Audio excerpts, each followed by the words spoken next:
Hello everyone. आज मैं आप लोगों को बैंकिंग का जो क्वांट सेक्शन है उसके बारे में बताने जा रहा हूँ कि क्वांट सेक्शन में आता क्या चीज़ है। क्योंकि आपको जब तक सिलेबस नहीं पता रहेगा आप अच्छा से नहीं पढ़ पाइएगा। और अगर आपने सिलेबस अच्छा से जान लिया फिर इसके बाद वो सिलेबस पर आपकी पकड़ बनता है और आप उससे अच्छे से निपटा पाते हैं। ठीक है, तो वही चीज़ आपको बताने जा रहा हूँ।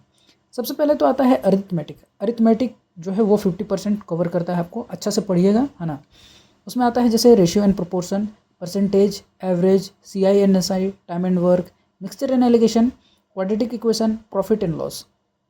ये कुछ है नहीं, आप जो 10वीं तक पढ़े थे उसी का एक थोड़ा सा मेंसुरेशन सब, फिर आता है आपका परम्यूटेशन कॉम्बिनेशन, ये सब जो 10वीं तक पढ़े हैं वही वाला सब, लेकिन थोड़ा सा लेवल अप हो जाता है, थोड़ा स्पीड बढ़ाना पड़ता है आपको, और कुछ नहीं है।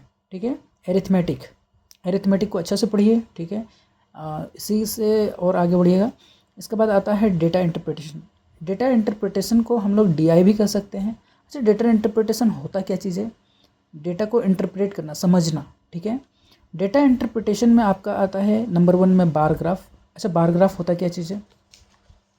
बार ग्राफ हम लोग इस तरह का जो चीज़ है, ये जो चीज़ है इसको कहते हैं बार ग्राफ। ठीक है, इसको कहते हैं बार ग्राफ। आपको दिख रहा होगा, इस तरह से क्वेश्चन रहेगा। बार ग्राफ डेटा को एक्सट्रैक्ट करना होता है, निकालना होता है, बस, और कुछ नहीं।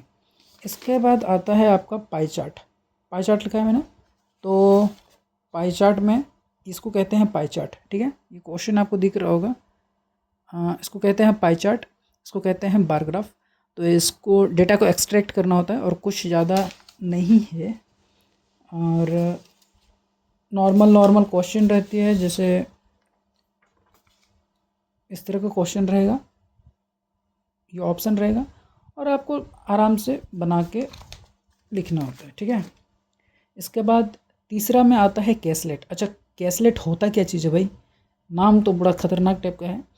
तो कैसलेट जो होता है, मैं कहाँ रख गया,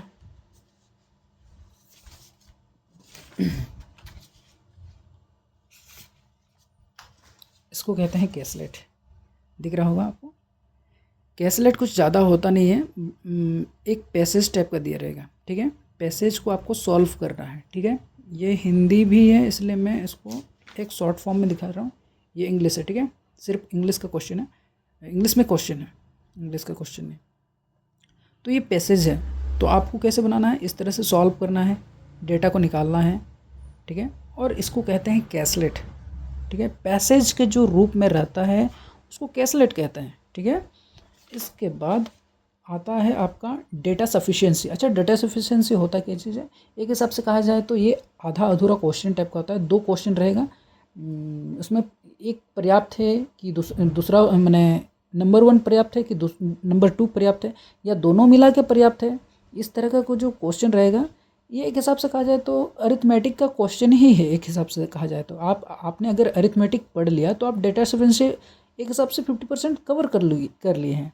ठीक है, तो इसी को डेटा सफिशिएंसी करते हैं। पर्याप्त वाला जो क्वेश्चन आता है, एक पर्याप्त है कि 2 पर्याप्त है कि या दोनों पर्याप्त है या दोनों अपर्याप्त है, इस टाइप से। ठीक है, 3 ही सेक्शन आता है। मैं डेटा सफिशिएंसी को उतना मेन तो नहीं समझता, मैं समझता हूँ अरिथमेटिक और डेटा इंटरप्रिटेशन मेनली, अगर कहा जाए तो मेरे हिसाब से। ठीक है, अच्छा से आपने जान लिया अरिथमेटिक, जो आपने ये जो बचपन से पढ़ा था, और ratio, proportion, percentage, average, CI/NSI, time and work, mixture allegation, quadratic equation, profit and loss, mensuration, permutation combination, ये सब को। और इसके बाद डेटा इंटरप्रिटेशन में तो आपने वो बार ग्राफ सब देखा, पाई चार्ट देखा, कैसलेट देखा। कैसलेट तो वो पैराग्राफ वाला। फिर डेटा सफिशिएंसी एक हिसाब से कहा जाए तो अरिथमेटिक का ही पोर्शन है, आधा आधा टुकड़ा में रहेगा टाइप का। ठीक है, मेरे हिसाब से आप लोग जान गए होंगे। ठीक है, थैंक यू, अच्छे से पढ़िएगा।